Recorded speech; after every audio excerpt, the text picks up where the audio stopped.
This is why Jerry Jones has completely lost it with the Dallas Cowboys. This is the proof.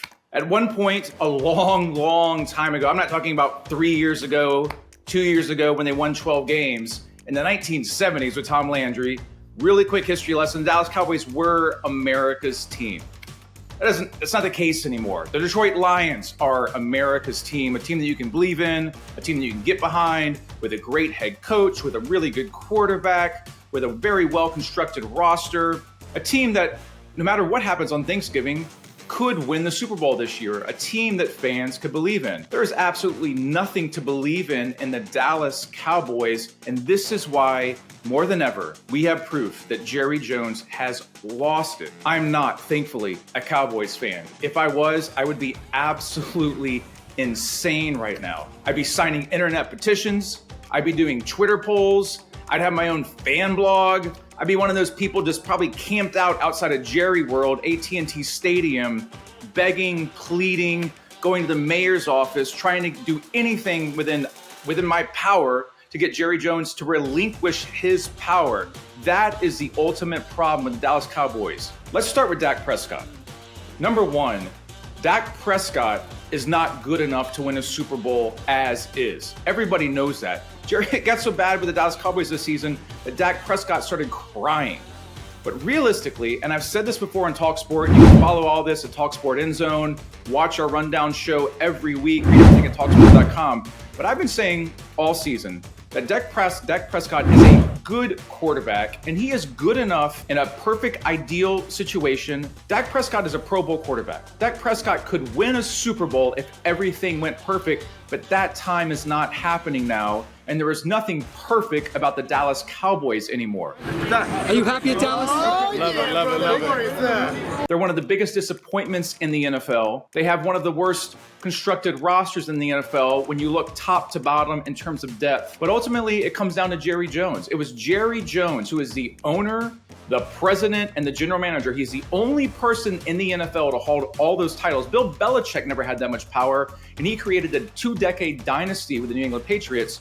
Jerry Jones has all that power, and Jerry Jones chose to delay and make it about himself, and he wasn't going to lose, and he was going to push it as far as he could with Dak Prescott, and then finally chose to pay him right before the season started. He gave Dak Prescott the largest contract in NFL history, average annual value for a quarterback. Dak Prescott makes more this year than Patrick Mahomes. He makes more this year than Jalen Hurts, than Jared Goff, than Justin Herbert, then, of course, Caleb Williams and all the rookies out there. He is the highest paid quarterback in the NFL this year, which means if you have CeeDee Lamb and you have Micah Parsons and you have the Dallas Cowboys fan base, who, when it's going well, is one of the best fan bases in the world, you should be a contender this year. I haven't had the Dallas Cowboys as a contender at talkSPORT.com the entire year. I knew this was going to happen, that Mike McCarthy was, as a coach, not as a human being, but as a coach, he was a dead man walking. But the only person who doesn't understand that is Jerry Jones. And for Jerry Jones to come out this week on a radio show, talking with the boys, and say, I don't know, I might bring Mike McCarthy back this week. What are we even talking about anymore? Only Jerry Jones would say that. Mike McCarthy, I had to look this up. I'll be honest, I actually forgot about this. Mike McCarthy, his first year, struggled with the Dallas Cowboys. I hadn't forgot about this. Mike McCarthy was in decline when he was with the Green Bay Packers. He had issues with Aaron Rodgers. Now, Aaron Rodgers has issues with everybody, and Aaron Rodgers has had some serious problems in New York. I don't know if he'll play again after this season, because the Jets have been almost as big of a disaster as the Dallas Cowboys. But Mike McCarthy was nobody's favorite choice to be the head coach who was going to take the Dallas Cowboys to the next level. Only Jerry Jones believed that. And he got some 12-win seasons. And they did pretty good in the regular season, because credit to Jerry and Steven and the Cowboys front office, they did a good job drafting CeeDee Lamb. They did a good job drafting Micah Parsons. They did a really good job drafting Dak Prescott where they got him. But the problem is that he's the president and the owner and the general manager. And you have to get everything right in the NFL. Kansas City can burn through talent and have injuries and have issues and have problems.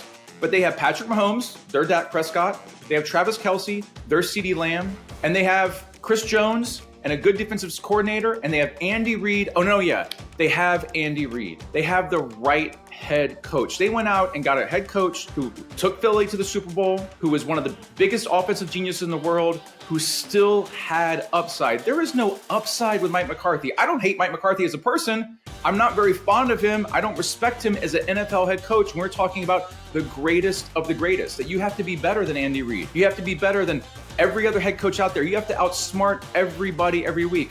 What do we see from the Dallas Cowboys? We see penalties. We see poor communication. We see the team fighting on the sideline. It's about me, me, me. It's not about W's with this team. They're the laughingstock of ESPN. They're the laughingstock of social media. They're the laughingstock of talkSPORT.com. And they are an easy target. But I don't take any pleasure in this. I don't love to hate on Dallas Cowboys. I don't do what some people do in the media and make an absolute fool of myself just to make fun of the Dallas Cowboys. I take this actually very seriously because I've been to AT&T Stadium many times. It's one of the best stadiums in the world. As I just said, Jerry's done a good job with his premier players and drafting, but he can't run the salary cap. He can't put the rest of the team together. But ultimately, it is a culture problem for the Dallas Cowboys. And this is what I was thinking of this week when I was trying to put this together. It's not even so much about Mike McCarthy. This isn't me sitting on here and saying, oh my God, Mike McCarthy is the worst head coach of all time. He has to be fired right now. It is the fact that you have to get it all right. And what did Jerry Jones do before he hired Mike McCarthy? Jerry Jones stuck by Jason. Do you remember Jason Garrett? Jason Garrett forever.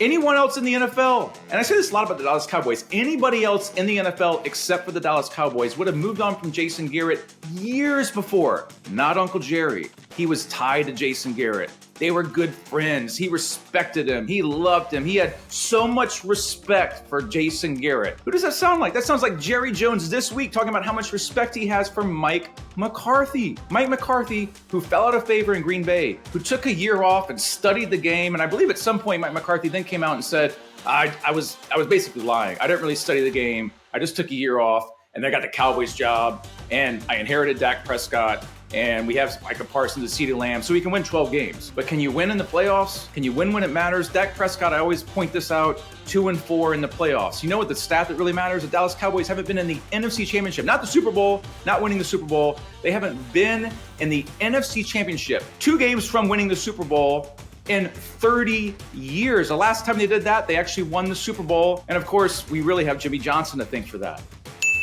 I could not, out of everything that's happened with the Dallas Cowboys this year and last year, the fact that Jerry is okay with getting humiliated at home to McCarthy's old team, to the Green Bay Packers when Jordan Love was still on the rise and he hadn't proven anything, and they're absolutely destroyed in an early playoff game at home, and you take time off and you go away and you decide, you know what, all the fans, the players, the media, everybody involved in this huge NFL world, nobody wants to bring Mike McCarthy back. Everyone knows you have to change the head coach. Uncle Jerry, who is the owner of the most expensive, the wealthiest team in the world. More wealth, more value than Real Madrid, more value than Manchester United, more value, of course, than the Kansas City Chiefs or the New England Patriots or the Las Vegas Raiders, anybody else. Jerry Jones said, you know what? I respect Mike McCarthy. I like Mike McCarthy. I know how hard he works. I don't care that we just got blown out of the playoffs again. I want to bring him back. But Jerry also decided to bring back Ezekiel Elliott, who midway through the season was quitting on the team.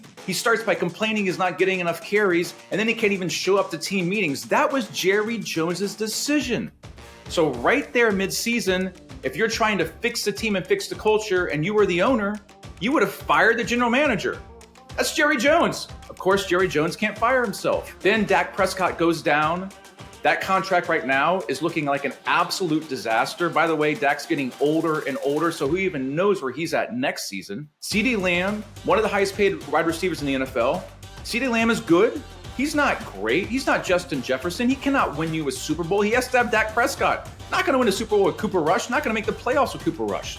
Micah Parsons spends more time at times seemingly putting effort into his, whatever it is, his podcast, his YouTube thing, that actually performing on the field at the highest possible level. And he also threw Mike McCarthy under the bus. And now you get to this point, and Jerry Jones decides that we beat the Washington Commanders, who haven't proven anything either, and my old guy Dan Quinn, and I'm gonna go on the radio this week, and when I'm asked, I guess a theoretical question, a rhetorical question we all know the answer to. No, nobody would extend Mike McCarthy in the world right now. Nobody in the world, except for one person, would even consider extending Mike McCarthy. And Jerry Jones has asked that. And he says, I'm open to it. We might do it. We might bring Mike McCarthy back. That had me thinking that Jerry Jones puts this whole thing together, and it's more about the star and being the wealthiest team in the world and being all over TV and dominating the Dallas sports market, which nobody cares about. And all of those things, that's what Jerry cares about, his helicopter, being Uncle Jerry. It's time to step down. It's time to give the power to somebody else, and I don't think Steven's going to work either. I've been saying for years, you go out and if you really wanted to do it, you would turn it all over to Bill Belichick. But I don't think Bill Belichick's too smart to take this because he would have to have absolute control. He would have to kick Jerry out of the building. But that's when I knew that Jerry Jones had completely, he had I'm not going to say a former president, he had a moment. He had a bit of a senior moment. He forgot his lines. He forgot what he was supposed to say. He can't put sentences together anymore. You're going to sit there after this season and say that you would bring Mike McCarthy back? This is what you get if you're a Dallas Cowboys fan in 2024. You're better off not following the team until Jerry Jones steps down or Jerry Jones hires the right general manager. Because if you're going to watch all of this and you're going to decide that you're going to bring Mike McCarthy back after last year and after this year, there is currently no hope for the Dallas Cowboys.